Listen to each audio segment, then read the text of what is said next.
why we are limiting the coin sales so No. drastically. I see. How they think, So your question somebody is, wants to sell more right. coins. So your question is, some of us mine coins and they go to the internal exchange, Yeah. and some of us sell coins and buy coins. Yeah. So as OneCoin, as I say, is 1 year old, first of all. It's not like Bitcoin. It is not a liquid market yet.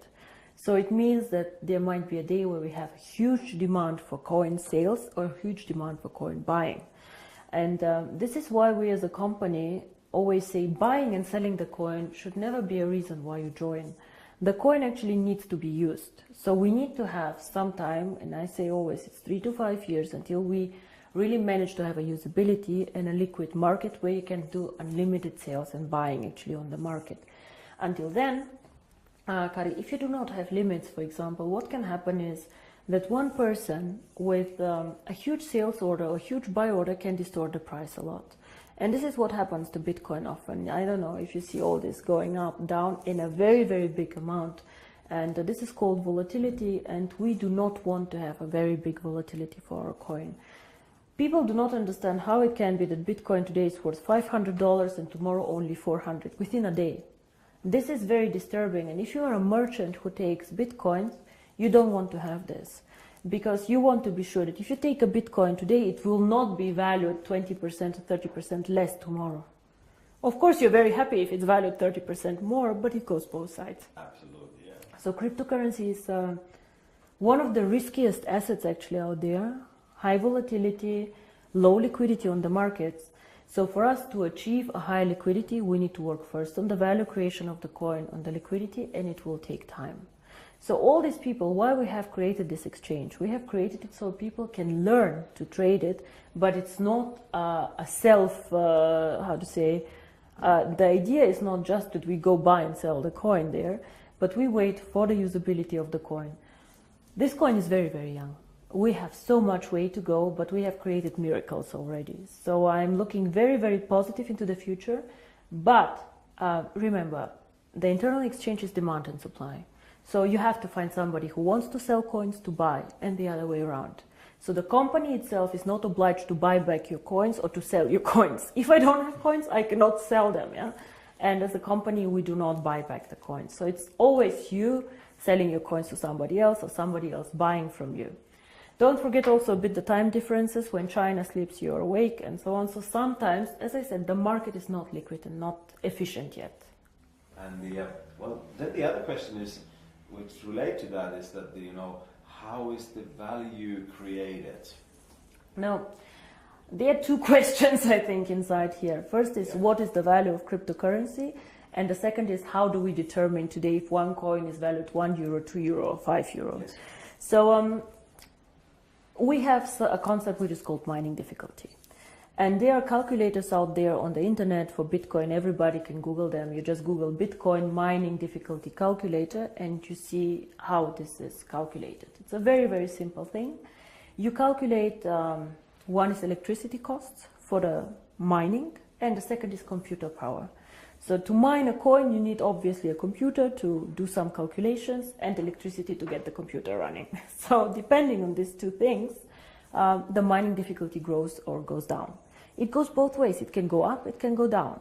The more miner join, however, the more people who want to mine, the higher the mining difficulty goes, because more of them are in the pools. And this is, of course, what happens to OneCoin. So you can simulate this with these calculators. It's nothing that OneCoin invented. And this is how we today measure the value of the coin. Yeah?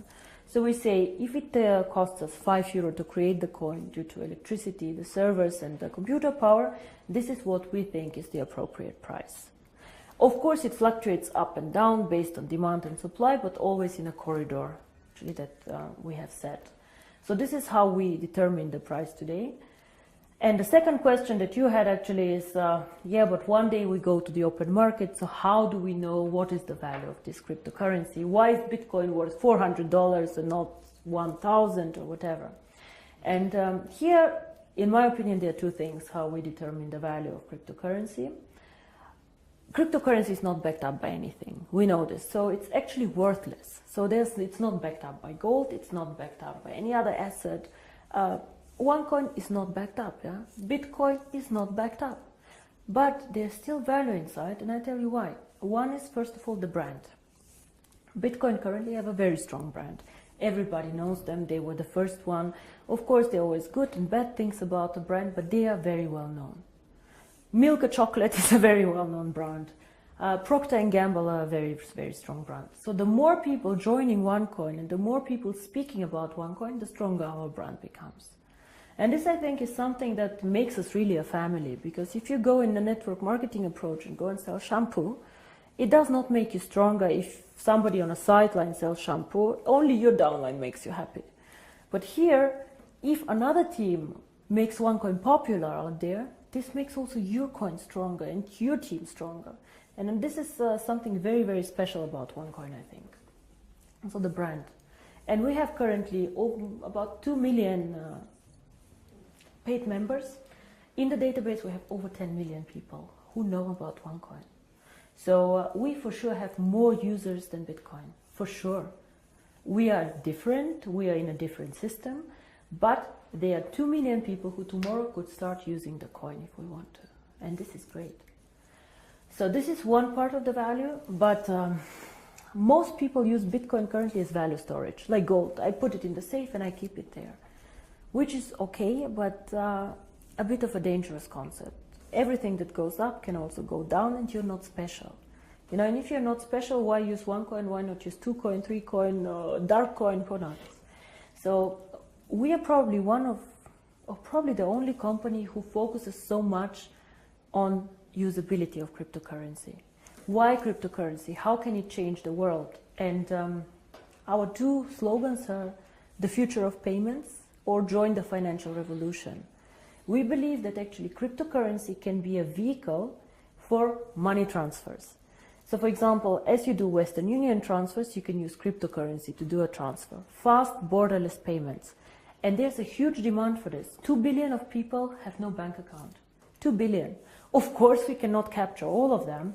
But again, if we capture only 10 million or 100 million people, it's a network. It grows so fast. We see what happened. You know, December 2014, I was sitting at my desk and I had a bet with Per Carlson, who is not here anymore, if we will manage to have 10,000 people. And we did a huge celebration with 10,000 people. Today we have 2 million after 12 months. It is incredible. And this is the network effect. The more people know about OneCoin, the more they will come and the stronger the brand becomes.